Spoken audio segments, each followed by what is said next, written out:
Hello बच्चे लोग, मैं हूं आपका अपना भाई शिव, जो पास्ट में ऑलरेडी बहुत सारे आईआईटीएंस और एनआईटीएंस को गाइड कर चुका है। और मैं आपके लिए एक नया सा बैच लेकर आया हूं, सिग्मा बैच, जो कि मैंने डिसाइड किया है कि कोटा बेस्ड कोचिंग्स के स्टैंडर्ड पर ही मैं कैरी कर सकूं, उसको कैरी फॉरवर्ड कर सकूं। और ये बैच उन बच्चों के लिए मैंने बनाया है जो या तो ऑलरेडी किसी कोचिंग इंस्टीट्यूट में पढ़ते हैं, लाइक एलन रेजोनेंस वगैरह इन सब में पढ़ते हैं, और उनका बैकलॉग्स बहुत ज़्यादा हो गया, बेचारे फंस गए हैं कहाँ से दोबारा से आईआईटी जर्नी को कैसे फ्लो, अपना मोमेंटम कैसे रिगेन करें। या फिर ऐसे वो बच्चे जो बिल्कुल भी कोचिंग वगैरह अच्छी कोचिंग को अफोर्ड नहीं कर पा रहे हैं, तो ये बैच उन उन बच्चों के लिए है। तो आई होप आप लोग इस बैच को एंजॉय करेंगे। आज हमारा पहला दिन है, पहली मुलाकात है। और मैं आपको बता दूं कि बैच का स्ट्रक्चर क्या होगा। तो सबसे पहले बैच में हम क्लासरूम लेक्चर्स ले रहे होंगे। क्लासरूम लेक्चर्स के बाद आपको सीबीपीज मिलेंगे। सीबीपी यानी कॉन्सेप्ट बिल्डिंग प्रैक्टिस प्रॉब्लम्स। वैसे मुझे बोलना तो नहीं चाहिए, लेकिन मैं बोले देता हूँ, ये सीबीपीज डायरेक्टली बेस्ड है एलन और रेजोनेंस के इधर उधर ही घूमते हुए मिलेंगे आपको, या और कोई कोचिंग इंस्टीट्यूट बोल ले तो उन्हीं का कलेक्शन है बड़ा प्यारा सा क्वेश्चंस का। और सीबीपीज के बाद हम पर वीक 2 प्रैक्टिस सेशंस ले रहे होंगे, जो पर्टिकुलरली पीवाईक्यूज को टारगेट करते होंगे। और उसके बाद हम जीआरपी ले रहे होंगे। जैसे ही 3 चैप्टर खत्म हो जाएंगे, तो 3 चैप्टर के बाद हम ले रहे होंगे जीआरपी। जीआरपी मतलब गाइडेड रिवीजन प्रोग्राम। तो हर 3 चैप्टर के स्लॉट में जीआरपी जीआरपी करते चलेंगे, ताकि हमको एंड में रिवीजन के टाइम दिक्कत ना हो। और जीआरपी आपको अपने हिसाब से करना पड़ेगा। वो मैं ये नहीं है कि भाई टीचर जीआरपी के लिए अलग से समय दे रहा है, वो मैं एक्स्ट्रा डाल दूंगा, लेकिन आप लोग उसके लिए समय खुद से निकालेंगे। लेकिन जो सीबीपीज का और लेक्चर्स का शेड्यूल होगा वो आपको बता दिया जाएगा। और देखते हैं बैच का फ्लो कैसा चलता है। तो और आई होप कि आप लोग इस बैच को ट्रस्ट कर सकते हैं। मैं आपसे वादा करता हूँ कि जो क्वालिटी रहने वाली है वो कोटा बेस्ड बैचेस की टक्कर की ऑफलाइन क्वालिटी रहने वाली है। जितना बेस्ट पॉसिबल लेवल हो सकता है मैं आपको उतना देने का ट्राई करूंगा। और आई होप कि आप लोग भी मेहनत करेंगे, और इस बैच से हमें खूब सारे आईआईटीएंस और एनआईटीएंस देखने को मिलेंगे। तो बच्चा लोग बिना किसी देरी के शुरू करते हैं। तो बेटा लोग फिजिक्स की शुरुआत करते हैं, लेकिन मैं आपको बता दूं, फिजिक्स शुरू करने से पहले हम मैथमेटिक्स का कुछ पोर्शन पढ़ेंगे, क्योंकि mathematics is the tongue of physics. अगर आपको मैथ्स के कुछ फंडे क्लियर नहीं है तो आपका फिजिक्स अच्छा नहीं होने वाला है। और मैं आपको बता दूं, मैं मैथ्स के वही पोर्शन लूंगा, बेसिक ट्रिग्नोमेट्री और ऐसे कोई पोर्शंस नहीं लूंगा, वो आपको ऑलरेडी खुद से करने होंगे। मैं कोर कैलकुलस को टच करने वाला हूँ, जो पोर्शन आपको जेई में एज देगा, जो आपको थोड़ा अलग बनाएगा। उस उन चीज़ों पर ज़्यादा ध्यान देने वाला हूँ एज कंपैरिजन। जो लो लेवल की चीज़ें हैं आप खुद से भी कर सकते हो, तो मैं उनको तो मैथमेटिकल टूल्स में कवर नहीं, उनसे डील करूँगा। तो शुरू करते हैं। हमारे बैच का नाम है सिग्मा बैच, और ये उन आईआईटीएंस के लिए, जैसा इसका नाम है, उन बच्चों के लिए बनाया गया। होप कि बहुत सारे आईआईटीएंस इस बैच से निकलेंगे और आप लोगों की लाइफ बिल्कुल चेंज हो जाएगी। आई होप कि आप लोग भी एक आईआईटीएन बने। तो चलिए शुरू करते हैं। हमारा पहला चैप्टर है मैथमेटिकल टूल्स। तो बेटा सबसे पहले बता दो, हम बात कर रहे हैं फिजिक्स की। और फिजिक्स में होता क्या है, हमारे आसपास का जो नेचर है ना, वो बहुत ही कलरफुल है, डाइवर्स है। वहाँ बहुत सारे फिनोमिना, बहुत सारे इवेंट्स होते चल रहे हैं, और उन्हीं को हम स्टडी करते हैं। तो basically study of natural world, उसको हम फिजिक्स बोलते हैं। और फिजिक्स में ना आपने देखा होगा, कहीं प्लैनेट्स मूव कर रहे हैं, कहीं वॉल्केनोज इरप्ट कर रहे हैं, कभी कोई पक्षी कहीं पे उड़ के जा रहा है, कभी कोई ग्रह कहीं चक्कर लगा रहा है, कभी कोई टूटता हुआ तारा आपने देखा होगा। तो कोई ना कहीं से मूव कर रहा है। तो पहला जो हमारा ध्यान गया वो मूवमेंट पे गया, यानी एक बॉडी अपनी पोजीशन को एक जगह से दूसरी जगह चेंज कर रही है। तो फिजिक्स का पहला चैप्टर हम मोशन ही पढ़ने वाले हैं, लेकिन उससे पहले कुछ बेसिक मैथमेटिक्स है, मैथमेटिक्स देखेंगे। और मैथ्स इसलिए देखेंगे कि भाई मैथ्स के बिना काम नहीं चलने वाला है, क्योंकि मैथ्स ना एक टंग ऑफ फिजिक्स है, इट इज द मीडियम। अगर मैंने जैसे आप मान के चलें, कोई आप में से कोई एक बच्चा है और वो किसी सुंदर कन्या को देख के बोलना चाहता है, अम्मी तुम्हाको भालूबासी, तो शायद कन्या अगर यूपी से हुई तो उसको समझ में नहीं आएगा कि ये क्या बोल रहा है। वो थोड़ा बोले और पंजाबी में मैं तेनू प्रेम करूँ छू, तो थोड़ा और समझ में आ जाएगा। अगर वो फिर प्रॉपर हिंदी में बोल दे मुझे तुमसे प्यार है, तो भाई पूरा ही समझ में आ जाएगा। तो सेम केस है मैथमेटिक्स का। तो मैथमेटिक्स वो मीडियम है, जैसे आपने एक ही शब्द को 3 अलग अलग भाषाओं में बोला, वैसे ही मैथमेटिक्स एक टूल है जिससे आप कन्वे कर रहे होगे फिजिक्स को, समझ गए। तो फिजिक्स इज द मीडियम और मैथमेटिक्स इज द टूल जिसकी मदद से हमारा काम चल रहा होगा। तो मैथमेटिक्स बहुत इंपॉर्टेंट है। अगर मैथ्स का अच्छा नॉलेज आपको हो जाए, कैलकुलस का अच्छा नॉलेज हो जाए, तो आधा काम तो आपका ऐसे ही हो जाता है, ठीक है। तो मैं कोशिश करूंगा कि मैं कैलकुलस को अच्छे लेवल पे ले जाऊं।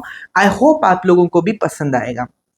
तो बेटा, जैसा कि पहला स्लाइड कह रहा है कि हमारे आसपास का जो नेचर है ना, वो बहुत कलर और डाइवर्स है, और इसमें बहुत सारे फिनोमिनाज होते रहते हैं। कभी विंड इधर से उधर जा रही है, कभी प्लैनेट्स मूव कर रहे हैं, और इन्हीं सब की स्टडी हम फिजिक्स में करते हैं। और फिजिक्स में भी सबसे पहले जिस चीज पर हमारी नजर गई, that is the motion of objects. तो मोशन ऑफ ऑब्जेक्ट से हम शुरुआत करेंगे, लेकिन उससे पहले हम मैथमेटिक्स देख लेते हैं। तो हमारा पहला चैप्टर है मैथमेटिकल टूल्स। तो बच्चा लोग, हम मैथमेटिक्स क्यों पढ़ रहे हैं? Why mathematics? मैथमेटिक्स बेटा इसलिए पढ़ रहे हैं because it is the language of physics. अगर मैथमेटिक्स आपको अच्छे से आती हो तो it becomes easier to understand and apply the principle of physics. Physics के जो प्रिंसिपल है, फिजिक्स के जो रूल्स है ना, वो समझना आसान हो जाता है, उनको लगाना आसान हो जाता है। जो बातें बड़ी बड़ी कॉम्प्लिकेटेड बातें होती हैं, उनको हम बहुत छोटा सा कर लेते हैं, मैथ्स की वजह से बहुत आसान कर लेते हैं। तो मैथ्स का अपना एक अलग रोल है, अलग चार्म है। अगर आपका मैथमेटिकल टूल्स यानी वो पोर्शन अच्छा हो गया जो आप एप्लीकेशन ऑफ फिजिक्स में 10+2 में यूज करेंगे, तो मजा आ जाना है बेटे। आपको जेई फिजिक्स एकदम मजेदार समझ में आएगी, और अगर यही कमजोर रह गया तो फिर आपको दिक्कत होने लग जाएगी। तो आई होप आप लोगों को समझ में आ गया होगा कि मैथमेटिकल टूल्स क्या पढ़ रहे हैं। अच्छा, तो मैथमेटिकल टूल्स का इंपॉर्टेंस है क्योंकि इससे डिस्क्रिप्शन ऑफ नेचर बहुत आसान हो जाता है अगर हमारे पास फ्रीडम हो। और जैसा कि मैं आपको ऑलरेडी बता चुका हूँ, मैथमेटिक्स की मदद से हम बहुत सारी कॉम्प्लिकेटेड चीजों को बहुत आसान लैंग्वेज में रख देते हैं। जैसे कि मैंने बोला कि अभी आप आगे चल के ना एक चैप्टर पढ़ेंगे ग्रेविटेशन, आप चैप्टर पढ़ेंगे ग्रेविटेशन, और ग्रेविटेशन में आप लोग पढ़ेंगे कि दो मासेस के बीच का जो फोर्स होता है ना, m1 m2, दो मासेस के बीच का force directly proportional to product of m1 m2, और आर स्क्वायर के इनवर्सली प्रोपोर्शनल होता है। तो F is directly proportional to m1 m2 and r inversely proportional to r square. इस बात को अगर मैं लिखूं तो बहुत बड़े सेंटेंस में लिखी जाएगी कि ग्रेविटेशनल फोर्स को डील करते वक्त force between them is directly proportional to their masses and inversely proportional to the square of distance between them. लेकिन इसको मैं मैथमेटिकली बोलूं तो ये कितना छोटा सा स्टेटमेंट बन जाएगा, F is equals to gm1 m2 upon r square. तो ये बहुत इजी हो गया बोलना हमारे लिए। तो मैथमेटिक्स हमारे काम को आसान करता है, इतनी बड़ी राम कथा नहीं कहनी पड़ेगी। Force between two masses is directly proportional to product of their masses and inversely proportional to the square of distance between them. इतने तुम ये बोलोगे, इतने तो बात आगे निकल जाएगी। F is equals to m1 m2 upon r square, directly proportional to m1 m2 upon r square. इतना बोलना होता है। अच्छा, कुछ एग्जांपल आप देखोगे बेटा, अभी तो समझ में नहीं आएगा, कुछ बच्चों को आ भी सकता है कि हम ना मैथमेटिक्स में एक टूल पढ़ेंगे कैलकुलस, और कैलकुलस में भी दो चीज पढ़ेंगे बेटा, हम डिफरेंशिएशन और इंटीग्रेशन। ठीक है, तो डिफरेंशिएशन ना हमारा काम करता है जहां भी स्लोप रिलेटेड प्रॉब्लम्स होंगी, जहां भी चीजों को तोड़ना होगा, जहां भी चीजें तोड़नी होंगी, टुकड़े करने होंगे, वहां तो ये काम करेगा। और जहां भी चीजों को सम अप करना होगा, वहां पर इंटीग्रेशन काम करेगा। तो एक बड़ा क्लासिकल सा सवाल है कि एक चार्ज रॉड है, जब आप इलेक्ट्रोस्टैटिक्स क्लास 12th में पढ़ेंगे तो मैं ये सवाल बेसिक क्वेश्चन लूंगा। उस पर कोई चार्ज अगर ऐसे रखा हुआ है और उससे कुछ दूर चार्ज क्यू रखा हुआ है, तो दोनों के बीच में अगर फोर्स लगाना हो ना, तो आप डायरेक्टली नहीं लगा सकते के Q1 Q2 upon r square, क्योंकि बेटे डायरेक्ट जो कूलम्ब्स लॉ होता है वो पॉइंट चार्जेस पर लगता है। ये तो एक रॉड है, एक्सटेंडेड ऑब्जेक्ट है। तो ऐसे केस में हमको सहायता लेनी पड़ती है किससे? इंटीग्रेशन से। इसके छोटे छोटे टुकड़े करने पड़ते हैं, छोटे छोटे टुकड़े करने पड़ते हैं डिफरेंशियल एलिमेंट लेके, फिर उन टुकड़ों को सम अप करना होता है, तब जाके फोर्स लिखते हैं। और ये कैसे करते हैं, ये 12th में हम अच्छे से समझेंगे। लेकिन अभी के लिए आप इतना ध्यान रखिए कि जहां भी प्रॉब्लम्स में चीजों को तोड़ना होगा, जहां आप एक्सटेंडेड बॉडीज में डील कर रहे होगे, वहां पर इंटीग्रेशन डिफरेंशिएशन आ रहा होगा। तो ऐसे केसेस में ना बेटा आपको ये दोनों टूल बहुत अच्छे से आने चाहिए, और बहुत सारे सिनेरियोज ऐसे होंगे जहां आपको ये देखने को मिलेगा। इससे अलग और भी एग्जांपल्स हैं, लेकिन अभी के लिए आप इतना ही जानें। ठीक है, तो हमारा सीधा सीधा फंडा ये है कि अगर आपको मैथमेटिक्स का नॉलेज हो जाए तो भाई फिजिक्स का काम बड़ा आसान हो जाता है, और बिल्कुल बात शानदार बन जाती है आप अगर मैथमेटिक्स समझ लें तो। अच्छा, आजकल की दुनिया में मैथमेटिक्स की हर जगह इंपॉर्टेंस है, ठीक है, लेकिन इटसेल्फ कंफ्यूज मत करना। मैथमेटिक्स फिजिक्स नहीं है। अगर आप मैथमेटिक्स को फिजिक्स से कंफ्यूज करो तो ऐसा बिल्कुल नहीं है। दोनों बातें बेटा बिल्कुल अलग है। मैथमेटिक्स एक अलग चीज है, फिजिक्स एक अलग चीज है, दोनों में बहुत डिफरेंस है। आप ये समझें कि ये कोई सुंदर कन्या है और इससे मैं प्रेम का इजहार करना चाहता हूं, तो मैंने 3 सहारे लिए, आई लव यू, मैं तुमसे प्यार करता हूं, और अम्मी तुम्हाको बालो भाषी। तो देखो तीनों मीडियम अलग हैं। अब ये डिपेंड करता है सुंदर कन्या कहाँ की रहने वाली है, उसके हिसाब से कौन सा तरीका उसको ज्यादा अच्छे से समझ में आएगा, यानी which tool is more friendly to her, किसका एक्सेस उसके पास ज्यादा है।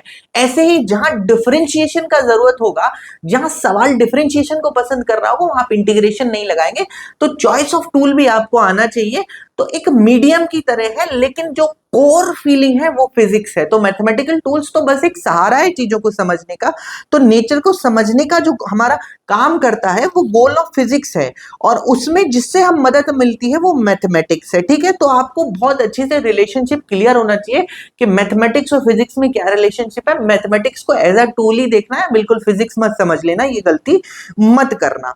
अच्छा, तो कुछ ज्ञानी लोगों ने तो पता इतना तक कह दिया कि mathematics is the language of physics. जो मैथमेटिक्स है वो फिजिक्स की लैंग्वेज है। अगर आप मैथमेटिक्स पे कमांड पा लें तो ये बहुत इजी बन जाएगा फिजिक्स को समझना और उसके प्रिंसिपल को अप्लाई करना। तो तीन टूल ही मैं बेसिकली बहुत चीजें होती है मैथमेटिक्स में, लेकिन तीन मेजर टूल्स हैं, डिफरेंशिएशन, इंटीग्रेशन और वेक्टर्स। मैं डिटेल में इनको लूंगा, इंटीग्रेशन कहाँ करते हैं, डिफरेंशिएशन कहाँ करते हैं, वेक्टर्स का यूज कहाँ होता है। जहां भी डायरेक्शन बेस्ड प्रॉब्लम्स होंगी ना, वहां पे आप वेक्टर्स का यूज करेंगे, और जहां भी ऐसे प्रॉब्लम्स होंगे, चीजों को ब्रेक करना होगा या स्लोप के रिगार्डिंग चीजें होंगी, वहां डिफरेंशिएशन को यूज करेंगे, और जहां चीजों को सम अप करना होगा, वहां जोड़ना होगा, वहां इंटीग्रेशन का यूज करेंगे। तो किस टूल का कहां यूज करना है ये भी समझ में आना चाहिए, और अभी से चिंता करने की जरूरत नहीं है। अगले लेक्चर से हमारा प्रॉपर टूल को पढ़ना शुरू कर देंगे, और मैं आपको बताता हुआ चलूंगा किस टूल का कहां कैसे यूज करना है। एक एक चीज डिटेल में कवर करेंगे। अच्छा, तो एक बात यह है कि appropriate choice of tool is very important, यानी कब कौन सा टूल यूज करना है ये आपको बड़े अच्छे से पता होना चाहिए। इसमें ये गलती नहीं करनी है, जैसे कि ये कोई बेचारा आदमी है, ये ब्लेड की मदद से पेड़ को काट रहा है, और ये एक धागे को कुल्हाड़ी की मदद से, एक्स की मदद से काट रहा है। तो दोनों ही उल्टा काम कर रहे हैं। कुल्हाड़ी को तो यहां होना चाहिए और ब्लेड को यहां होना चाहिए, तो काम एक सेकंड में हो जाएगा। अनलेस एंड अनटिल अगर ऐसे करेंगे तो ये दोनों एक दूसरे को बेवकूफ समझते रहेंगे कि भाई दोनों का काम ही नहीं होगा। तो ये नहीं करना है। तो आपको पहले दिन से थॉट क्लियर होना चाहिए कौन सा टूल कहाँ यूज होगा। तो मैं बार बार रिपीट कर रहा हूं, आप इस बात पर बिल्कुल फोकस करेंगे कि जब मैं समझाऊंगा डिफरेंशिएशन के क्या क्या एप्लीकेशंस हो सकते हैं। बहुत से टीचर्स जब डिफरेंशिएशन के एप्लीकेशन आते हैं उनको चैप्टर में डायरेक्ट लेते हैं, लेकिन मैं कुछ एप्लीकेशंस को पहले कराऊंगा ताकि आप समझ जाएं। कुछ क्वेश्चंस ऐसे होंगे जो डायरेक्ट डिफरेंशिएट करके कर सकते हैं, उनको मैं इधर ही कराऊंगा, आपको बताऊंगा कि इसका डिफरेंशिएशन जो इंफॉर्मेशन प्रोवाइडेड होगी वो अभी बता दूंगा, ताकि आपको बेटर आइडिया लग सके कहाँ किसका कैसे यूज करना है। अच्छा, अब मैं एक बात बता दूं, हमारा प्राइम टारगेट है इंटीग्रेशन, डिफरेंशिएशन और वेक्टर्स को सीखना। ये तीन टूल हमारे काम के हैं। ये सम वाली चीजों में यूज होता है, ये स्लोप रिलेटेड चीजों में यूज होता है, और वेक्टर डायरेक्शन के रिलेटेड कोई चीजों में यूज होता है। जहां भी डायरेक्शन की बात होगी वहां वेक्टर्स यूज करेंगे। तो बेटा, लेकिन मैं आपको बता दूं कि इंटीग्रेशन और डिफरेंशिएशन पता है फंक्शंस का होता है। जो इंटीग्रेशन और डिफरेंशिएशन होता है वो फंक्शंस का ही पॉसिबल है। तो सबसे पहले ये जानना जरूरी है फंक्शन क्या होता है। आप आगे चल के देखेंगे कि एक पार्टिकल कुछ ऐसे मूव कर रहा है, s is equals to 5t², इस रिलेशन से मूव कर रहा है, और आपसे पूछ लिया गया इसकी वेलोसिटी बतानी है। तो अभी अगले चैप्टर में मैं आपको बताऊंगा कि वेलोसिटी कुछ और नहीं ds/dt होता है, यानी इसका डिफरेंशिएशन होता है। तो आप इजीली वेलोसिटी कैलकुलेट कर सकते हो क्योंकि आपको डिफरेंशिएशन आता है। तो इस फंक्शन को डिफरेंशिएट किया। फंक्शन बेसिकली एक रूल होता है, एक रिलेशनशिप होता है दो वेरिएबल में। जैसे यहाँ डिस्टेंस और टाइम में क्या रिलेशन है कि 5 इंटू टाइम का स्क्वायर कर दोगे तो आपको डिस्टेंस मिल जाएगा पार्टिकल कहां पे। तो गौर से देखें, s is equals to 5t² करेंगे तो t बराबर 0 पर particle s is equals to 0 पर होगा, t बराबर 1 पर पार्टिकल 5 मीटर पर होगा, t बराबर 2 पर पार्टिकल 20 मीटर पर होगा। तो आप t की वैल्यू पुट करते जाइए, उस हिसाब से पार्टिकल चलता जा रहा है। तो इससे एक रिलेशन क्लियर हो रहा है, किस रिलेशन से पार्टिकल चल रहा है, तो उस रिलेशन को ही हम फंक्शन बोलते हैं। तो फंक्शन इज अ रूल और रिलेशनशिप बिटवीन टू वेरिएबल्स, जिनमें एक वेरिएबल डिपेंडेंट होता है और दूसरा वेरिएबल इंडिपेंडेंट होता है। यहां देखिए s is equals to 5t² में ये डिपेंडेंट वेरिएबल है। ये क्या है? डिपेंडेंट वेरिएबल है। s डिपेंडेंट है किस पर? टाइम पर डिपेंडेंट है। आपने देखा होगा जैसे टाइम की वैल्यू 0 करी तो s 0 हो गया, 1 करी तो इसकी फिक्स वैल्यू 5 आ गई, 2 करा तो इसकी वैल्यू 20 आ गई। यानी टाइम की वैल्यू डिपेंड कर रही है किस पर? सॉरी, डिस्प्लेसमेंट की वैल्यू डिपेंड कर रही है टाइम पर। तो एक वेरिएबल डिपेंडेंट है, एक वेरिएबल इंडिपेंडेंट है। तो एक इंडिपेंडेंट और डिपेंडेंट वेरिएबल के बीच की रिलेशनशिप को फंक्शन कहते हैं। तो जैसे कि आपने देखा होगा ना कि temperature as a function of height देखते हैं, जब भी आप जाएंगे कुछ एलिवेशन ऊपर तो सी लेवल पे ऊपर जाएंगे तो सी लेवल से ऊपर जाते वक्त आप देखेंगे बॉइलिंग पॉइंट ड्रॉप हो रहा है, कुछ ना कुछ बॉइलिंग पॉइंट गिरता है वाटर का बॉइलिंग पॉइंट। तो जो बॉइलिंग पॉइंट है वो डिपेंड कर रहा है हाइट पर। तो यहां पर हमारा जो हाइट हो गई वो इंडिपेंडेंट वेरिएबल हो गया, वो हमारी चॉइस का है हम कितने ऊपर जा रहे हैं। लेकिन उस हाइट पर डिपेंड क्या कर रहा है? टेम्परेचर। तो बॉइलिंग पॉइंट इस बात पर डिपेंड कर रहा है। तो टेम्परेचर इज डिपेंडेंट वेरिएबल और सी लेवल से ऊपर जो हाइट है वो इंडिपेंडेंट वेरिएबल है। सेम ऐसा ही केस इंटरेस्ट के टर्म में हो जाता है। जब आपको किसी अमाउंट पे इंटरेस्ट कैलकुलेट करना हो तो PRT/100 करते हैं। तो आपको इंटरेस्ट जैसे जैसे टाइम बढ़ाओगे वैसे वैसे इंटरेस्ट बढ़ता जाएगा। ठीक है, तो दो क्वांटिटी होती है, one is dependent variable, other is independent variable, और दोनों वेरिएबल के बीच के रिलेशनशिप को हम फंक्शन कहते हैं। Function is a rule of relationship between two variables, one is dependent other is independent. इसे पढ़ क्यों रहे हैं? क्योंकि फंक्शंस का ही डिफरेंशिएशन होता है, फंक्शंस का ही इंटीग्रेशन पढ़ेंगे, एक तो इस वजह से पढ़ रहे हैं। और आप जैसे ही काइनेमेटिक्स यानी मोशन, मैंने पहले अभी बताया आपको, पहला जो जिस चीज पे हमारा ध्यान गया वो मोशन था। तो मोशन जैसे पढ़ेंगे वो सबसे पहले हम फंक्शंस में डील कर रहे होंगे कि एक particle as a function of velocity, velocity as a function of time change हो रही है, displacement as a function of time दिया है, velocity as a function of displacement दिया है, acceleration as a function of time दिया है, acceleration as a function of displacement दिया है। तब आपको फंक्शंस का अंडरस्टैंडिंग क्लियर होना चाहिए, तभी आप उन क्वेश्चंस को कर पाएंगे। तो आई होप आपको बात समझ में आ गई होगी कि हम फंक्शन क्या कर रहे हैं। अच्छा, फंक्शन के लिए ना आप ऐसे देखें, जैसे अभी हमने देखा था कि s यानी displacement is equals to 5x² या 5t² ले लें इसको, टाइम का स्क्वायर। तो 5t², तो हमने t की वैल्यू ली, ये हमारा फंक्शन है। और यहाँ t की वैल्यू हमने जैसे ही t इज इक्वल्स टू 0 लिया तो 5 इंटू 0 का स्क्वायर इज इक्वल्स टू 0, तो हमारा फंक्शन की वैल्यू आ गई 0। अब जैसे ही t की वैल्यू हमने यहाँ पर 1 ली तो फंक्शन की वैल्यू आ गई 5 इंटू 1 का स्क्वायर दैट इज 5। अब जैसे ही t की वैल्यू 2 ली तो यहाँ फंक्शन की वैल्यू आ गई 5 इंटू 2 का स्क्वायर दैट इज 20। तो जैसे जैसे आप t चेंज कर रहे हो वैसे वैसे आपकी फंक्शन की वैल्यू चेंज हो रही है। तो कुछ इनपुट दे रहे हो आप जिस पर आपको कुछ आउटपुट मिल रहा है, यानी कुछ इनपुट पर आपको कुछ आउटपुट मिल रहा है। तो आप ऐसे देखिए, फंक्शन एक रूल है, रिलेशनशिप है, या ऐसे सोचे एक मशीन की तरह है जिसमें आप एक तरफ से इनपुट देते हो तो वो आपको कुछ आउटपुट देता है। तो इतना फंक्शन का काम है। इनपुट को हम बोलते हैं बेटा डोमेन। जैसे जो भी आप इनपुट वैल्यूज दोगे 0, 1, 2, तो यहां पर ये डोमेन कहलाती हैं। और जितनी भी वैल्यूज वो फंक्शन आपको उन डोमेन पर देता है उनको आउटपुट्स को हम रेंज बोलते हैं। तो इनपुट तो हमारी चॉइस पर डिपेंड करता है, हम कुछ भी ले लें तो इनपुट जो है वो हमेशा इंडिपेंडेंट वेरिएबल होगा। t 0 ले लो, 1 ले लो, 2 ले लो, 3 ले लो, 4 ले लो, जो दिल करे वो ले लो। लेकिन अगर t 0 ले लिया तो s की वैल्यू 0 होगी। अगर t 1 ले लिया तो s की वैल्यू को 5 होना पड़ेगा, अगर t 2 ले लिया तो s की वैल्यू को 20 होना ही पड़ेगा।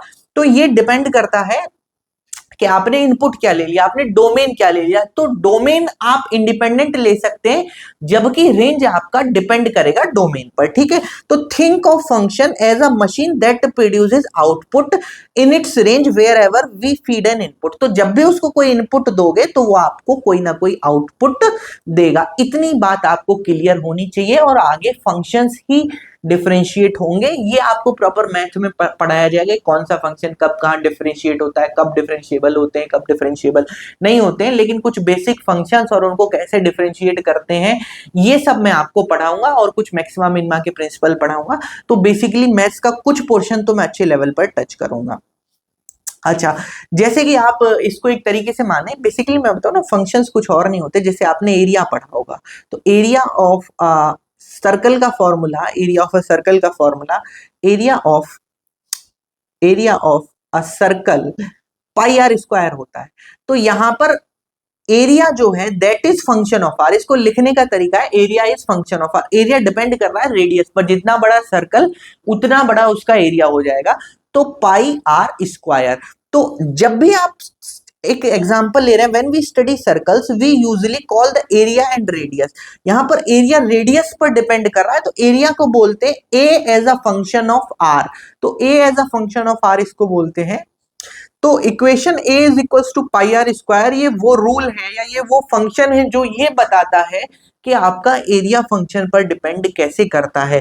तो मान के चले A is equals to pi r square, A of r is equals to pi r. तो इसको लिखने का तरीका है area as a function of r is equals to pi r square. अगर एक आर की वैल्यू आपने 1 ले ली तो एरिया की वैल्यू पाई इंटू 1 का स्क्वायर हो जाएगी। अगर आर की वैल्यू 2 ले ली तो एरिया की वैल्यू 4 पाई हो जाएगी। इस तरीके से आपका एरिया चेंज हो रहा होगा। अगर एरिया आर की वैल्यू 3 ले ली तो आपका एरिया हो जाएगा 9 पाई। ठीक है, तो आपने देखा होगा जैसे जैसे हम आर चेंज कर रहे हैं वैसे वैसे एरिया चेंज हो रहा है। तो यहां पर हमारा आर जो हो गया वो इंडिपेंडेंट वेरिएबल हो गया, आर हो गया इंडिपेंडेंट वेरिएबल, और हमारी जो एरिया की वैल्यू आ गई या वाई या फंक्शन जो आ गया वो हमारा हो गया डिपेंडेंट वेरिएबल। और जितनी भी वैल्यूज तुम फंक्शन को दे सकते हो उसको डोमेन बोलते हैं, और उन डोमेन पर जितना आउटपुट आ रहा होता है उसको रेंज बोलते हैं। तो अभी तक के लिए इतना ध्यान रखना है, ये प्रॉपर एग्जैक्ट मैथमेटिकल डेफिनेशन नहीं है, लेकिन आपको फिजिक्स में जितना जरूरत पड़ेगा उसके लिए काफी है। मैथमेटिक्स में क्लास 12th में आपको फंक्शंस चैप्टर पढ़ाया जाएगा, वो हम बिंदास तरीके से फंक्शंस को पढ़ना, फिर ही उसके बाद कैलकुलस शुरू होगी। लेकिन मुझे फिजिक्स में जितनी कैलकुलस की जरूरत है मैं उतना उतना लेके चल रहा हूं। तो जितनी भी सेट ऑफ पॉसिबल वैल्यूज होंगी रेडियस की उनको डोमेन बोलते हैं, और set of all possible values of area को हम रेंज बोलते हैं। तो इतना आई होप आप लोगों को क्लियर हो गया होगा। अच्छा, जैसे कि एक फॉर्मूला है y is equals to x square, इसमें y डिपेंड करता है, y is dependent variable. y depend करता है किस पर? Dependent variable. और x क्या है? Independent variable. x is an independent variable. तो दोनों के बीच में एक रूल है कि y हमेशा x का स्क्वायर होगा, y हमेशा x का स्क्वायर होगा। तो ऐसा फॉर्मूला या ऐसा रूल जो रिलेशन को बता रहा हो उसको फंक्शन बोलते हैं। आगे एक ऐसा और फंक्शन दिया हुआ है f ऑफ, यानी function of x is equals to x का स्क्वायर। तो एक ऐसा फंक्शन है जिसको फंक्शन बोलते हैं, ना कि f ऑफ x। ठीक है, इसको फंक्शन बोलते हैं, नॉट fx। तो आप ध्यान रखना, हालांकि जनरली हम लोग नॉर्मल प्रैक्टिस में f ऑफ x ही बोल देते हैं या fx ही बोल देते हैं, लेकिन इसको फंक्शन ऑफ x बोलते हैं। तो इसका जो मेन बोलने का तरीका है वो फंक्शन ऑफ x है, लेकिन f ऑफ x बोल दो कोई दिक्कत नहीं। मतलब मैं प्रॉपर करेक्ट नहीं है लेकिन ज्यादातर वही बोलते हैं। तो y is equals to sine x. तो यहां पर साइन एक्स जो है वो फंक्शन है, रूल है, और x is the independent variable और y is the dependent variable जो साइन के फंक्शन के हिसाब से वेरी कर रहा है। तो आई होप आप लोगों को अभी तक इतनी बात समझ में आ गई होगी। तो अभी तक बेटा लोग हमने जितना पढ़ा उसको सम अप कर लेते हैं कि फंक्शन क्या होता है। Function is a rule of relationship.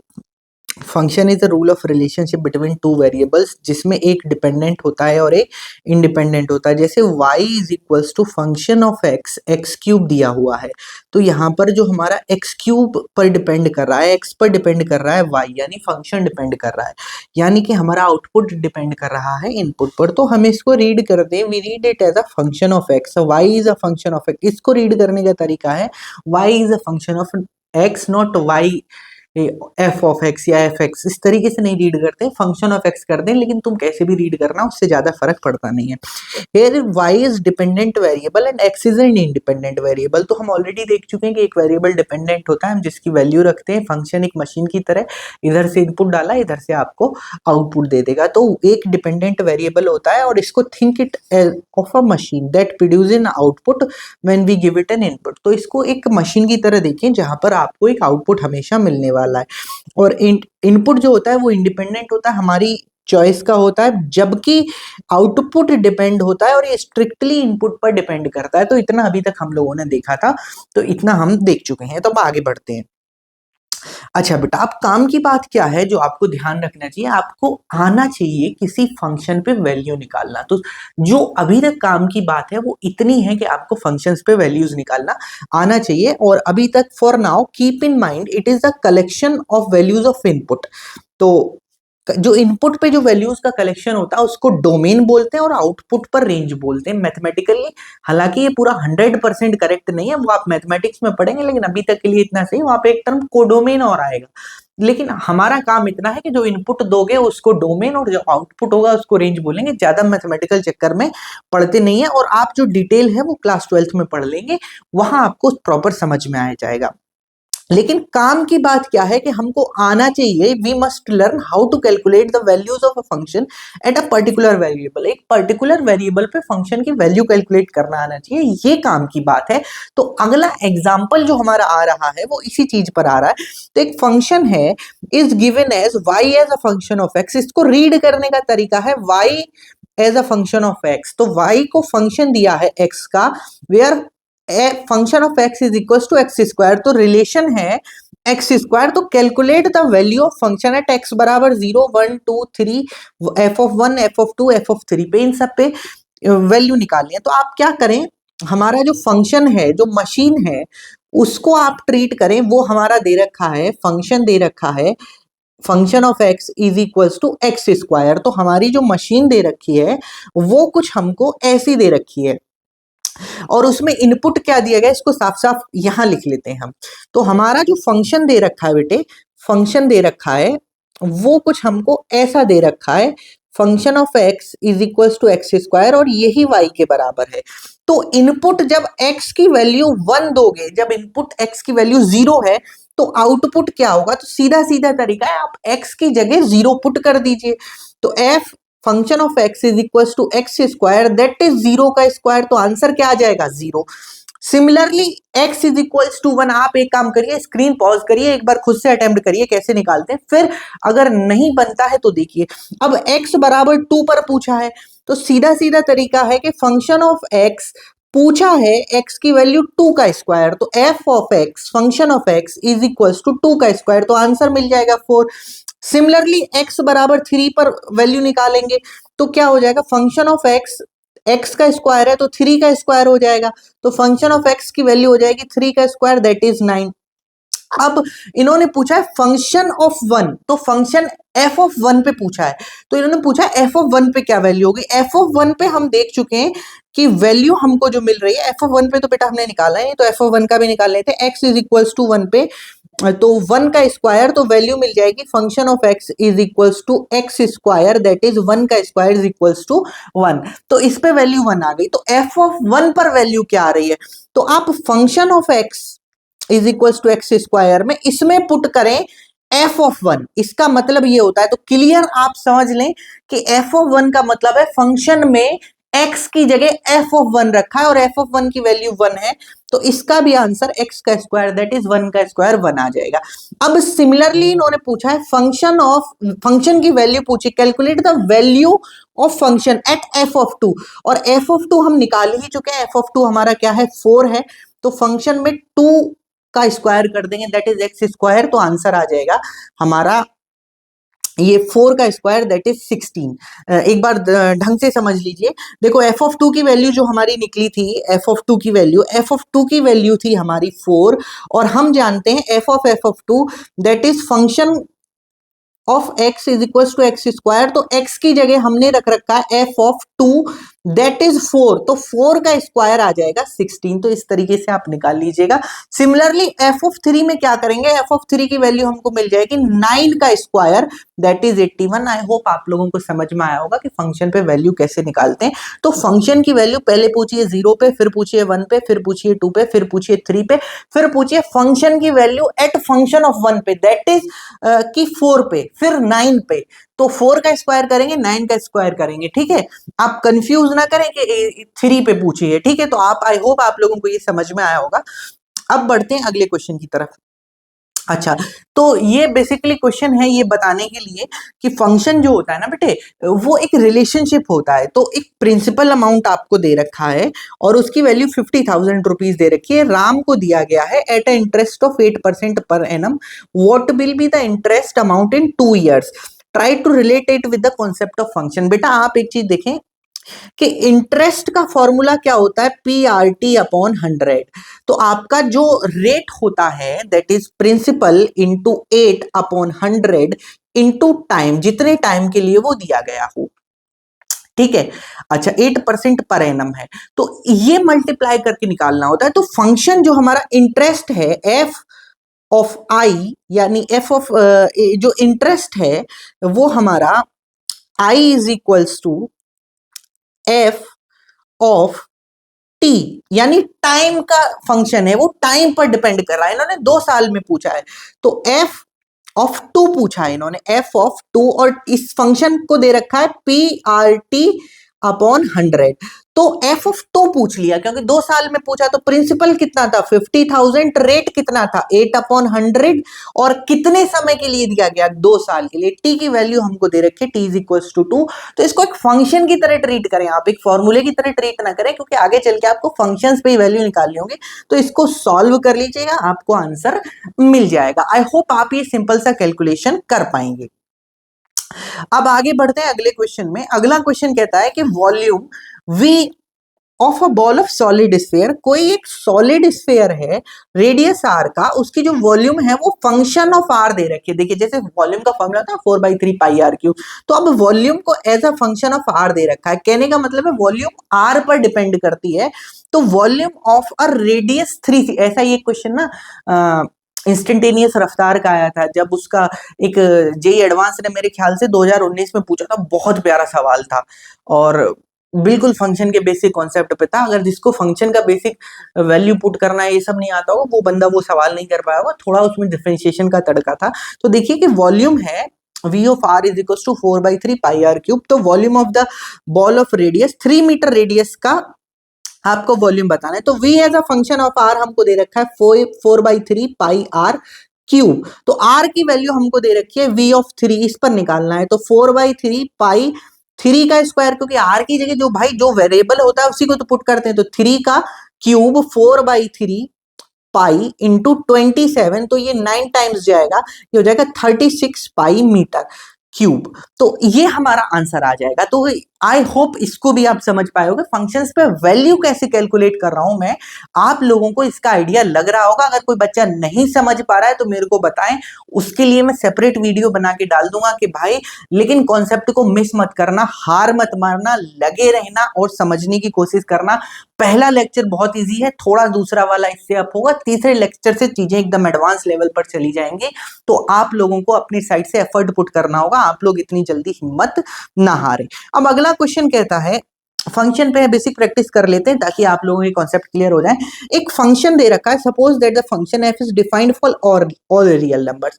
इसका मतलब है कि इसका ऑल रियल नंबर जो डोमेन है ना, ये इसमें कुछ भी वैल्यू पुट कर सकते हो। बेटा फंक्शंस पे रिस्ट्रिक्शन होती है कि आप सभी फंक्शन में सभी इनपुट नहीं ले सकते हो, ये मैथ में सिखाया जाएगा। लेकिन मैं अभी आपके लिए बता दे रहा हूं, अगर किसी फंक्शन का डोमेन ऑल रियल नंबर बोल दिया जाए तो वो ऐसा फंक्शन है कि भाई वो सबके लिए डिफाइन है, उसमें आप इनपुट जो मन चाहे वो ले सकते हो। तो ऐसा एक फंक्शन दे रखा है हमको, और function is given as f of r, यानी function of r is equal to R-1 + 3, ऐसा कोई फंक्शन है। तो इन्होंने पूछा है कि फंक्शन की वैल्यू बतानी है 0 पर, 2 पर, x + 2 पर और f ऑफ 2 पर। इस पर वैल्यू बतानी है, तो यानी कि फंक्शन बताना है f(f(2) पर। तो ये कुछ ऐसा हो गया। तो फंक्शन ऑफ 0 पर वैल्यू हो जाएगी 2 इंटू आर की जगह जो वेरिएबल होता है उसकी जगह रखते हैं 0 -1 + 3, ये हो जाएगा -2 + 3 is equals to 1। Similarly function की वैल्यू 2 पर निकालनी है। आप ना स्क्रीन पॉज कर लो, फिर उसके बाद खुद से अटेम्प्ट करो और फिर देखो। फंक्शन की वैल्यू 2 पर निकालनी है, दैट इज 2 इंटू 2 - 1 + 3, ये हो जाएगा आपका 2 इंटू 1 + 3 दैट इज 5। और अगला जो है आपका x प्लस 2 पर, तो फंक्शन की वैल्यू निकालनी है x प्लस 2 पर, दैट इज 2 इंटू आर की जगह आपको रखना है x प्लस 2 -1 + 3, तो ये हो जाएगा 2 इंटू एक्स प्लस 1 और -3, ये हो जाएगा 2x - 1। आई गेस ये sorry this is plus 2x + 5, ये माइनस नहीं होगा, ये 5 हो जाएगा, मैंने साइन गलत लिख दिया, तो ये हो जाएगा 2x + 5। अच्छा, अगला जो पूछा गया है वो आपसे पूछा गया है f(2) पर फंक्शन की वैल्यू बतानी, यानी फंक्शन को बताना है f(2) पर। तो सबसे पहले आपको फंक्शन की वैल्यू 2 पर पता होनी चाहिए, और फंक्शन की वैल्यू 2 पर क्या आ रही है, फंक्शन हमारा दिया हुआ है 2 इंटू आर -1 + 3, और यहां पर इस पूरे की वैल्यू आ रही है 5, तो आर f(5) रख देंगे क्योंकि f(2) की वैल्यू 5 आ रही है, तो 2 इंटू 5 -1 + 3, ये आ जाएगा 2 इंटू 4 + 3, और ये आ जाएगा 11। तो इसका भी आंसर आपको मिल गया, और आपने देखा होगा कि सारे के सारे आंसर हमारे मैच कर रहे हैं। तो आपको ये भी समझ में आ गया होगा कि फंक्शन पर वैल्यू कैसे निकालते हैं। बेटा मैं आपको बता रहा हूँ, जेईई एडवांस इस बार बार चिल्ला चिल्ला के बोल रहा हूँ कि जेईई एडवांस फंक्शंस के ऊपर कभी कभी ऐसे मिसलेनियस क्वेश्चन बना देता है जो डिफरेंशिएशन से बनते हैं, लेकिन अगर फंक्शन में ही तुम गड़बड़ी कर दोगे, भर भर के क्वेश्चन जेईई मेंस में भी इवन आए हुए हैं इस पे, ठीक है। तो ये बहुत इंपॉर्टेंट है, पहले दिन से आप फंक्शंस को वैल्यूज निकालना और फंक्शंस को अंडरस्टैंड करना शुरू कर दें, ठीक है। आप इलेक्ट्रोस्टैटिक में देखेंगे कि फंक्शन दिए हुए हैं, उनको इंटीग्रेट करना, तमाम फंक्शन ही फंक्शन इंटीग्रेट करने हैं आपको क्लास 12 की फिजिक्स में, तो आपको ये अच्छे से आना चाहिए। अगला हमारा सवाल कहता है, एक फंक्शन डिफाइंड है, function is defined as function of x is equals to x square plus 3, f of 0, f of 1, f of x square, f of x plus 1 and f of 1, ये वैल्यूज निकालनी है। तो बच्चा लोग screen pause करिए और मैं आपको 2 मिनट का टाइम दे रहा हूं, आप लोग खुद से निकालिए, मैं इसको सॉल्व करता हूं, तब तक के लिए आप स्क्रीन को पॉज करिए। तो हमारा फंक्शन डिफाइंड है, function of x is equals to x square plus 3, यानी जो फंक्शन ऑफ x है उसका रिलेशन है वो x का स्क्वायर प्लस 3 है। तो f of 0 निकालना है, तो फाइंड f of 0। यहां पर ये नहीं पूछा है कि फंक्शन की वैल्यू निकालो एट f of 0, यहां पर पूछा है डायरेक्ट f of 0, तो x की जगह क्या रख देंगे, 0 का स्क्वायर प्लस 3, ये आ जाएगा 3। तो पहला आंसर हमको मिल गया। अब अगला पूछा है f of 1, फंक्शन ऑफ 1, तो ये हो जाएगा बेटा 1 का स्क्वायर प्लस 3, ये हो जाएगा 4, ये भी हमारा सॉल्व हो गया, अगला भी आंसर मिल गया। अब अगला पूछा है फंक्शन ऑफ x का स्क्वायर, तो बेटा फंक्शन हमको दे रखा है एक्स स्क्वायर, तो एक्स स्क्वायर का स्क्वायर प्लस 3 हो जाएगा x की पावर 4 + 3, क्योंकि फंक्शन तो हमारा ये है और इसमें x की जगह हम एक्स स्क्वायर रख देंगे। अगला क्या है, f ऑफ x, फंक्शन हम लिख लेते हैं, एक बार हम फंक्शन लिख लेते हैं, function of x is equals to x square plus 3, और x की जगह हमको क्या दे रखा है, f ऑफ x प्लस 1, तो ये हो जाएगा x प्लस 1 का स्क्वायर, x की जगह इसको रिप्लेस कर देंगे प्लस ऑफ 3, ये हो जाएगा x square plus 1 plus 2x plus 3, ये हो जाएगा x प्लस 2 का होल स्क्वायर। ये आपको समझ में आया होगा क्योंकि x square plus 4 plus 2x, तो x प्लस 2 का होल स्क्वायर। अच्छा, अब अगला क्वेश्चन क्या है, इन्होंने पूछा f ऑफ 1, तो फंक्शन की वैल्यू पूछी है f ऑफ 1 पर, तो f ऑफ 1 की वैल्यू निकल आई 4, और फंक्शन हम जानते हैं, फंक्शन दिया हुआ है function of x is equals to x square plus 3, तो f ऑफ 1 की जो वैल्यू है वो हमको मिल गई 4, तो 4 का स्क्वायर प्लस 3, ये हो जाएगा 16 प्लस 3 दैट इज 19। तो ये भी आंसर निकल गया, आप लोगों को ये भी समझ में आया होगा। आई गेस सब बच्चे समझ पा रहे होंगे, अगर नहीं समझ में आ रहा है तो कमेंट बॉक्स में बताइए फटाफट। अच्छा, अगला क्वेश्चन क्या है, if a function is defined for all real numbers. फिर से इसका मतलब क्या है कि फंक्शन में भाई डोमेन पर कोई भी रेस्ट्रिक्शन नहीं है, बिंदास कोई भी डोमेन लो। ये मैं बता चुका हूं, अगर फंक्शन ऑल रियल नंबर के लिए डिफाइन हो तो उस पर रेस्ट्रिक्शन नहीं है। और रेस्ट्रिक्शन कैसे होती है, क्या होती है, ये मैथ्स में आपको पढ़ाया जाएगा। ठीक है, तो आप मैथ्स में देख लीजिएगा, फिजिक्स में इतना डेप्थ में नहीं जाते हैं। तो evaluate F at the input of 0 2x plus 2 f of 2। तो फंक्शन की वैल्यू दी हुई है, तो फंक्शन हमारा क्या दे रखा है, function of x is equals to x square. तो फंक्शन की वैल्यू पूछी गई है एफ ऑफ 0 पर, तो 0 का स्क्वायर फिर से क्या मिल जाएगा, 0। अब अगला फंक्शन की वैल्यू 2 पर पूछी गई है, तो 2 का स्क्वायर क्या मिल जाएगा, 4। ये भी हमको मिल गया। अब अगला पूछी गई है फंक्शन की वैल्यू x प्लस 2 पर, तो x प्लस 2 का स्क्वायर, तो ये मिल जाएगा आपको x square plus 2x plus 4 plus 4x plus 4।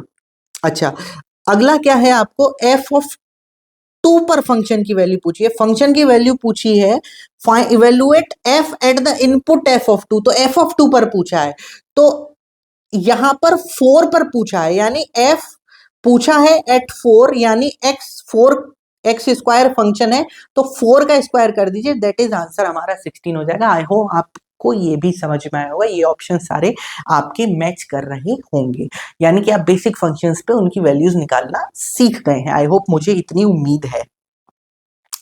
अच्छा, तो अब फिर से सम अप कर लेते हैं, हमने क्या पढ़ा, हमने पढ़ा फंक्शन में दो चीजें होती हैं, एक डिपेंडेंट वेरिएबल और एक independent variable. All possible values जो आप इनपुट दे सकते हो उनको डोमेन बोलते हैं, और जो आउटपुट मिलते हैं उनको रेंज बोलते हैं। तो इतनी बात क्लियर हो गई, अब बढ़ते हैं आगे। ठीक है, अच्छा, जैसे कुछ फंक्शन दिए हुए हैं बेटा, अभी हालांकि मैं आपको बता के चल रहा हूं, ये इतना ज्यादा मुझे बताना नहीं चाहिए, लेकिन मैं बता के चल रहा हूं, मैथ्स में तो बताया ही जाएगा। लेकिन आप देखिए, कुछ स्टैंडर्ड फंक्शन होते हैं, स्टैंडर्ड फंक्शन, और इनमें ना आप कुछ डोमेन और रेंज होती है, कुछ पर्टिकुलर वैल्यूज ही आपको आंसर मिलेंगी।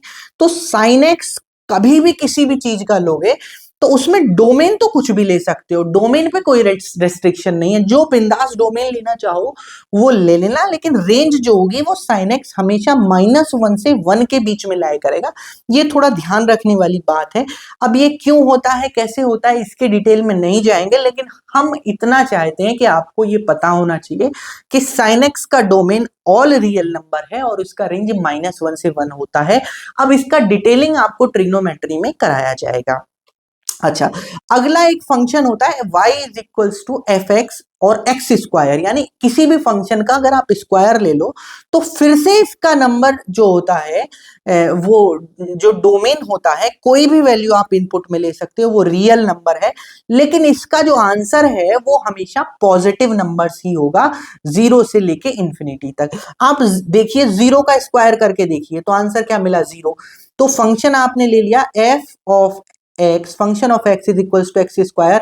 अगर इसकी वैल्यू -1 ली तो -1 का स्क्वायर भी आंसर 1 मिला, +1 का स्क्वायर भी आंसर 1 मिला, और 0 का स्क्वायर लिया तो वो आंसर 0 मिला। तो इसकी वैल्यू हमेशा 0 से बड़ी है, और जितना नंबर आप बड़ा करते चले जाओगे, नेगेटिव में लोगे या पॉजिटिव में लोगे, तो बढ़ती चली जाएगी। तो एक एक्स स्क्वायर वाले फंक्शन की जो डोमेन होगी वो हमेशा रियल नंबर होगी, और उसकी रेंज 0 से इंफिनिटी लाई करेगी। ये बात पता होनी चाहिए। पहली बात क्या पता होनी चाहिए कि साइन एक्स का जो भी फंक्शन होगा उसकी डोमेन जो होगी वो ऑल रियल नंबर होगी, लेकिन रेंज -1 से +1 के बीच में ही होगी, यानी साइन एक्स हमेशा जो आंसर देगा वो -1 से +1 के बीच में देगा, और ऐसे ही एक्स स्क्वायर का फंक्शन हमेशा जो आंसर देगा वो 0 से इंफिनिटी के बीच में लाया करेगा, कभी भी इसका आंसर नेगेटिव नहीं हो सकता है। ठीक है, तो अभी के लिए इतना ही। आई होप आप लोगों को ये समझ में आया होगा। तो बच्चा लोग, अभी तक जो हमने पढ़ा था उसको समाप्त करते हैं कि साइन एक्स का डोमेन पढ़ लिया था, रेंज पढ़ लिया था, एक्स स्क्वायर का डोमेन पढ़ लिया था, रेंज पढ़ लिया। तो मैं आपको बताऊं बेटा, मैं डोमेन, रेंज और ये सब चीज़ें क्यों पढ़ा रहा हूँ, क्योंकि मैं आपको आगे ग्राफ बताऊंगा कुछ फंक्शंस के, और वैसे ही ग्राफ आपके फिजिक्स में रिपीट होंगे। तो मैं जब भी आपसे बोलूँगा ना फिजिक्स में कोई ग्राफ बन रहा होगा, जैसे इलेक्ट्रोस्टैटिक फोर्स का और डिस्टेंस का ग्राफ बन रहा होगा, तो मैं आपसे बोलूँगा बेटा ये रेक्टेंगुलर हाइपरबोला है। तो मैं पहले आपको समझाऊंगा रेक्टेंगुलर हाइपरबोला का ग्राफ कैसे बनता है। तो मेरा जो फंक्शन समझाने का मतलब है, इसके दो पॉइंट हैं। एक तो मैं आपको समझाऊंगा कि आगे जो फिजिक्स में ग्राफ रिपीट होंगे वो कुछ फंक्शंस रिपीट होंगे, तो उस फंक्शन का ग्राफ पता होगा तो जो आपका फिजिक्स में ग्राफ आ रहा होगा आप उसको बता पाएंगे। और फंक्शंस के ही कुछ स्टैंडर्ड फंक्शंस के डिफरेंशिएशन इंटीग्रेशन बहुत अच्छे अच्छे सवालों में आ जाते हैं, तो वो आपको पता होनी चाहिए, ठीक है। तो मेरा मेन पर्पस ये है। और चलिए अभी तक इतना देख लिया, अब हम देखते हैं स्क्वायर। तो बेटे स्क्वायर में दो चीजें होती हैं, एक तो होता है बेटे हमारा पेरीमीटर, एक तो हमारा होता है पेरीमीटर और एक होता है एरिया। अच्छा, अभी तक पेरीमीटर होता है 4 इंटू साइड और साइड को रिप्लेस कर दिया x से, तो 4x तो हमारा हो गया पेरीमीटर और एरिया हो गया एक्स स्क्वायर। तो ये दो फॉर्मूले हो गए। मैं आपको बोलूँगा इनको फॉर्मूला ट्रीट मत करो, इसको फंक्शन की टर्म में देखो कि जैसे कि आपको पेरीमीटर निकालना होगा, perimeter is equals to 4x, तो perimeter is equals to f x, function of side दे रखा है, तो perimeter is given as a function of side, तो p is equals to 4x, तो एक लीनियर फंक्शन हो गया ये। अच्छा, मैं linear function, quadratic function, cubic function क्या होते हैं, क्योंकि मैं इनके स्टैंडर्ड ग्राफ बताऊंगा, आपको ग्राफ के आइडिया होने चाहिए। तो बेटा कोई भी ऐसा फंक्शन जिसमें हाईएस्ट पावर 1 हो वो एक लीनियर फंक्शन कहलाता है। कैसा फंक्शन कहलाता है? वो एक लीनियर फंक्शन कहलाता है। और लीनियर फंक्शन दिखता कैसा है? जनरल फॉर्म लीनियर फंक्शन का कुछ ऐसा होता है, जो भी फंक्शन ax प्लस बी की टाइप का हो उसको लीनियर फंक्शन बोलते हैं। एक कुछ भी हो सकता है, बी भी कुछ भी हो सकता है, A can not be zero, A zero नहीं होना चाहिए, बस ये ध्यान रखना है। तो 2x प्लस 5 एक कैसा फंक्शन है? ये x प्लस बी की तरह दिख रहा है, लीनियर फंक्शन है। 2x भी एक लीनियर फंक्शन है, यहाँ पर b जीरो हो सकता है लेकिन a जीरो नहीं हो सकता है, ठीक है। तो लीनियर फंक्शन हमेशा दिखेगा ax प्लस बी की टाइप का, where a can not be equals to zero, b can be equals to zero. तो 2x प्लस 5 भी एक लीनियर फंक्शन है, 2x भी लीनियर फंक्शन है और 4x प्लस 4 भी एक लीनियर फंक्शन है और खाली 4x भी लीनियर फंक्शन है, ठीक है। तो लीनियर फंक्शन है कि ax प्लस बी की टाइप का होता है, जिसकी general form ax plus b की जैसी होती है और हाईएस्ट पावर लीनियर फंक्शन की 1 होती है। आगे चल के मैं आपको लीनियर फंक्शन का ग्राफ बताऊंगा, क्योंकि वीटी ग्राफ और बहुत सारे ग्राफ जो रिपीट होंगे वो लीनियर, क्वाड्रेटिक, इस तरीके के ग्राफ रिपीट होंगे, तो वहां आपको फंक्शन का नॉलेज होना चाहिए। अच्छा, सिमिलरली एरिया को देखते हैं। तो area as a function of x दे रखा है, area is equals to A is equals to x square. तो ए यानी जी ऑफ एक्स, कोई फंक्शन दे रखा है जी, तो वो एक्स स्क्वायर दे रखा है। जब भी पावर 2 हो जाए तो उसको बोलते हैं बेटा क्वाड्रेटिक फंक्शन। तो हमेशा ध्यान रखेंगे, जब भी मैक्सिमम पावर 2 हो जाए तो उसको बोलते हैं क्वाड्रेटिक फंक्शन। और एक क्वाड्रेटिक फंक्शन का जनरल फॉर्म होता है a x square plus b x plus c. इसमें a can not be equals to zero, while b and c can be equals to zero, ये दोनों जीरो हो सकते हैं। तो 2x स्क्वायर प्लस 5 ये भी एक क्वाड्रेटिक फंक्शन है, 2x square plus 5x plus 2 ये भी एक क्वाड्रेटिक फंक्शन है और खाली 2x स्क्वायर ये भी एक क्वाड्रेटिक फंक्शन है। तो आपको इतना ध्यान होना चाहिए कि 2 ये भी एक क्वाड्रेटिक फंक्शन है, ये भी एक क्वाड्रेटिक फंक्शन है, ये भी एक क्वाड्रेटिक फंक्शन है, लेकिन ये एक क्वाड्रेटिक फंक्शन नहीं है, ये एक कांस्टेंट फंक्शन है, क्योंकि ये इसकी वैल्यू 0 हो जाएगी और जिसकी भी वैल्यू 0 हो जाए उसको कांस्टेंट फंक्शन बोलते हैं। तो इतना दिमाग में रखना है कि क्वाड्रेटिक फंक्शन क्या होता है, लीनियर फंक्शन क्या होता है, क्योंकि मैं अभी आगे इनके ग्राफ बताने वाला हूं। तो इतना समझ में आ गया और आप फॉर्मूलाज को एज अ फंक्शन ट्रीट करना पड़े। सिमिलरली सेम काम जो स्क्वायर के लिए किया वही काम हम क्यूब के लिए करते हैं। क्यूब का जो सरफेस एरिया होता है s of x is equal to 6x square, 6 into और x यहां पर क्या है, साइड है हमारा। तो जो सरफेस एरिया ऑफ क्यूब होता है वो 6x स्क्वायर होता है। अब x की मैक्सिमम पावर कितनी है, 2 है, तो ये कैसा फंक्शन कहलाएगा, ये हमारा बन जाएगा एक क्वाड्रेटिक फंक्शन। एक क्वाड्रेटिक फंक्शन, आगे क्वाड्रेटिक फंक्शन कैसे होते हैं, उनके ग्राफ क्या होते हैं, ये डिटेल में पढ़ेंगे। अच्छा, सिमिलरली वॉल्यूम को अगर हम देखें, v of x volume as a function of side, तो ये x क्यूब होता है एक क्यूब के लिए, और ये x की पावर, इसमें मैक्सिमम पावर कितनी है, 3, तो ये एक क्यूबिक फंक्शन बन जाएगा। तो आपको क्यूबिक फंक्शन पहचानना आना चाहिए, एक ऐसा फंक्शन जिसकी हाईएस्ट पावर 3 हो वो क्यूबिक फंक्शन कहलाता है, जिसकी हाईएस्ट पावर 2 हो वो क्वाड्रेटिक फंक्शन कहलाता है, जिसकी हाईएस्ट पावर 1 हो वो लीनियर फंक्शन कहलाता है। और एक लीनियर फंक्शन दिखता है कुछ ax प्लस बी ऐसा, और एक क्वाड्रेटिक फंक्शन दिखता है x square plus b x plus c, इसमें बी और सी जीरो हो सकते हैं, a can not be equals to zero. और एक क्यूबिक फंक्शन दिखता है x cube plus b x square plus c x plus D here a cannot be equals to zero, here a cannot be equals to zero, बाकी सब zero हो सकते हैं। तो एक क्वाड्रेटिक फंक्शन, क्यूबिक फंक्शन और लीनियर फंक्शन आपको पहचानना आना चाहिए। बहुत बढ़िया, आगे बढ़ते हैं। अच्छा, सिमिलरली एक स्फेयर का हमको सरफेस एरिया दे रखा है, एक स्फेयर गिवन है और उसका surface area as a function of r दे रखा है, उसकी रेडियस का फंक्शन दे रखा है। तो फंक्शन ऑफ आर दे रखा है, तो surface area is equals to s is equals to f of r 4 pi r square. ये फिर से कैसा, इसमें हाईएस्ट पावर कितनी है, आर की पावर 2 है, फंक्शन ऑफ आर है, तो ये फिर से क्या हो गया, ये एक क्वाड्रेटिक फंक्शन हो गया। और आप क्वाड्रेटिक फंक्शन जानते ही हैं। Volume 4/3 pi r cube, function of 4/3 pi r cube, तो ये कैसा फंक्शन हो गया, ये एक क्यूबिक फंक्शन हो गया। तो आपको क्यूबिक फंक्शन पहचानना आता है, एक ऐसा फंक्शन जिसकी हाईएस्ट पावर 3 हो, वेरिएबल में एक ऐसा फंक्शन जिसकी हाईएस्ट पावर 2 हो, वो क्वाड्रेटिक। तो इतनी बात समझ में आ गई। सिमिलरली अगर एक कोन दिया गया हो आपको और पूछा गया हो कि कोन की वॉल्यूम क्या है, तो हम सब जानते हैं कोन की volume 1/3 pi r square h. ये दो बात पर डिपेंड करती है, एक तो इस हाइट एच पर और एक इस आर पर। तो ये एक मल्टी वेरिएबल फंक्शन है। यहाँ पहले वाले फंक्शन सिंगल वेरिएबल थे, वो खाली एक्स पर यानी साइड पर डिपेंड कर रहे थे। ये कोन की हाइट पर और रेडियस दोनों पर डिपेंड कर रहा है। तो ऐसे फंक्शंस को मल्टी वेरिएबल फंक्शन बोलते हैं। क्या बोलते हैं, मल्टी वेरिएबल फंक्शन। और मल्टी वेरिएबल फंक्शन में एक से ज्यादा दो चीजों पर डिपेंड करता है। यहाँ पर डिपेंडेंट वेरिएबल दो है, आर और एच। आर और एच क्या है, हमारे इंडिपेंडेंट है, ये हमारे ऊपर डिपेंड करते हैं, जबकि वॉल्यूम एक डिपेंडेंट वेरिएबल है। इतनी बात आपको समझ में आ गई होगी आई गेस। अब आगे बढ़ते हैं। तो हमारा क्वेश्चन कहता है कि भाई फंक्शन को ना तुम एज अ मशीन देखना चालू कर दो और हमको एक फंक्शन दे रखा है, इस पे वैल्यूज निकालनी है फटाफट, f(2) पे, f(3) पे। तो फंक्शन दे रखा है, function of x is equals to x minus 1/x+2 और यहाँ पर x की वैल्यू क्या दे रखी है, f(2). तो जब आपको 2 इनपुट दिया जाए किस फंक्शन में, x माइनस 1 x+2 में 2 इनपुट दिया जाए, तो x की जगह क्या रख दो, 2 रख दो। तो 2 माइनस 1/2+2, तो आंसर मिल जाएगा 1/4। तो इसका तो आंसर मिल गया 1/4। अब 3 की जगह क्या करो, 3 की जगह भाई क्या करो आप, 3 माइनस 1, 3 प्लस 2, तो ये हो जाएगा 2/5।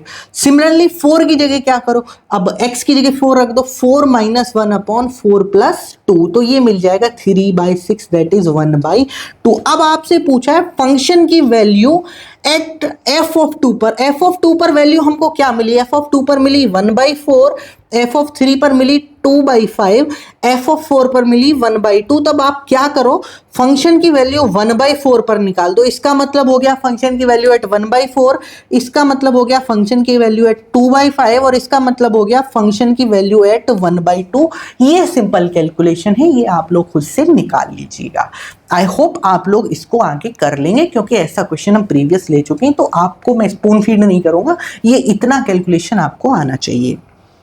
अच्छा, अगला क्वेश्चन फिर से दिया है, तो फंक्शन दे रखा है, function is given as y is equal to function of x 1/1 plus x। कोई फंक्शन दे रखा है 1/1 प्लस x, तो फंक्शन की वैल्यू पूछिए, तो आप क्या करो, फंक्शन ये दे रखा है, function f of x is equal to function of x 1 plus x। तो f ऑफ 1 यानी फंक्शन की वैल्यू पूछिए f ऑफ 1 पे, तो फंक्शन की वैल्यू 1 पे पूछिए, 2 पे पूछिए, f ऑफ 1 पे पूछिए, f ऑफ 2 पे पूछिए और f ऑफ x पे पूछिए। तो जब 1 रखेंगे तो आंसर क्या मिल जाएगा, फंक्शन दिया हुआ है 1 + 1/x, तो 1 + 1/1 दैट इज 1/2। f ऑफ 1 की वैल्यू हमको ये मिल जाएगी, f of 1 is equals to 1/2। अच्छा, सिमिलरली f ऑफ 2 निकालेंगे, तो f ऑफ 2 x की जगह 2 रख देंगे, 1 + 1 + 2 दैट इज 1/3, तो ये मिल जाएगा 1/3। अच्छा, अब फंक्शन की वैल्यू f ऑफ 1 पर पूछिए, तो इसका मतलब है फंक्शन की वैल्यू एट 1/3 एट 1/2, क्योंकि f ऑफ 1 की वैल्यू तो 1/2 है, तो 1/2, तो 1 + 1 + 1/2, तो इसका आप सॉल्व कर लीजिएगा, निकाल लीजिएगा। सिमिलरली f ऑफ 2 का मतलब है फंक्शन की वैल्यू एट 1/3, तो इसमें x की जगह 1/1 + 1/3 निकाल लीजिएगा। अब सिमिलरली फंक्शन की वैल्यू पूछिए एट f ऑफ x, तो फंक्शन की वैल्यू f ऑफ x पर क्या आ जाएगी, 1 + 1/x।